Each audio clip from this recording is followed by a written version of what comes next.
I received a message from a client this week that I thought might be helpful to share with you. She told me, I'm always the one who senses when something's off inside of my relationship. I'm the one initiating those difficult conversations. I'm the one checking in on how he's feeling. My husband isn't neglectful or mean. Really, he's a good man, but it does seem that he forgets what's most important to me. He'll forget our anniversary. It's not okay that I have to kind of make plans for my own birthday. How did I become responsible for both of our emotional lives? How did I become the one that has to remember all the celebrations? How do I change this without everything falling apart? Can you relate to what this client asked? If you're constantly managing your partner's moods, or soothing down their anger, or taking them down from every spiral, making sure they're okay, before you're even checking in with yourself, likely, it might not just be about them.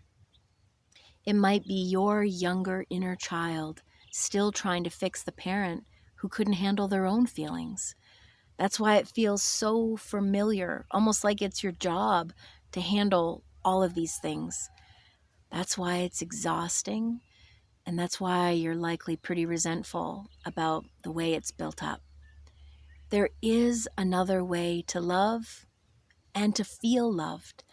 Your overfunctioning has inadvertently enabled their emotional passivity, and now you're both stuck in roles that neither of you consciously chose.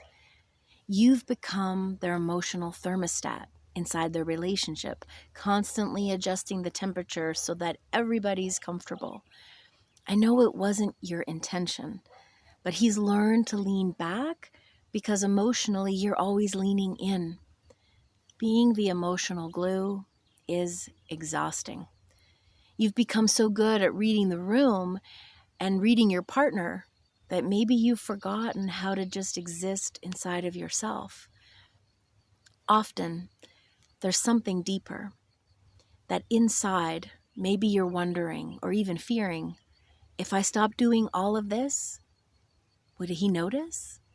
Would he care enough to step in to fill the gap? That fear is what usually keeps you trapped in the pattern. What if he doesn't step up? What if everything falls apart? And maybe after all of this, I end up alone anyways. But staying trapped in this role is slowly eroding your sense of self. And it's not creating the deep connection you deserve with all the love you're giving without a second thought. So let's get curious for a moment how this really started. Somewhere in your history, very likely your childhood, but maybe a previous relationship, you learned that love meant staying watchful, that love was something you earned by anticipating everyone else's needs, by keeping everyone else comfortable, even if it meant sidestepping what you felt, what you needed in the moment. When I see this in my practice, it often means you grew up in a house where emotions could turn on a dime. So you always learned to scan, always preparing if the next storm was about to be brewing. Maybe you discovered that conflict led to distance, even abandonment, so you trained yourself to smooth things over before they could really erupt. Maybe you grew up in a home where feelings were never really spoken out loud, where silence was safer than honesty, or silence was expected in order to keep the peace. The truth is, it's not your partner's fault, it's not your fault. You're simply two people that have been repeating patterns that you knew by heart. And now these same patterns are quietly keeping you from growing the love you both deserve. So, how do you change this? How do you change something you've been doing often for years?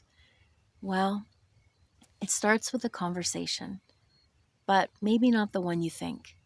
First, I'd suggest a conversation with yourself. What would it feel like to trust that your partner can handle their own emotions, whatever's going on inside of their world.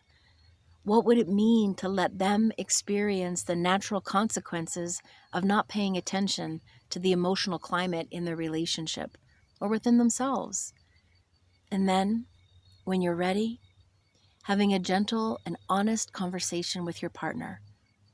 Don't do it from a place of resentment, but come from a place of love and honesty, saying something like, I realized I've been taking on the emotional management of our relationship, and I think it's limiting both of us.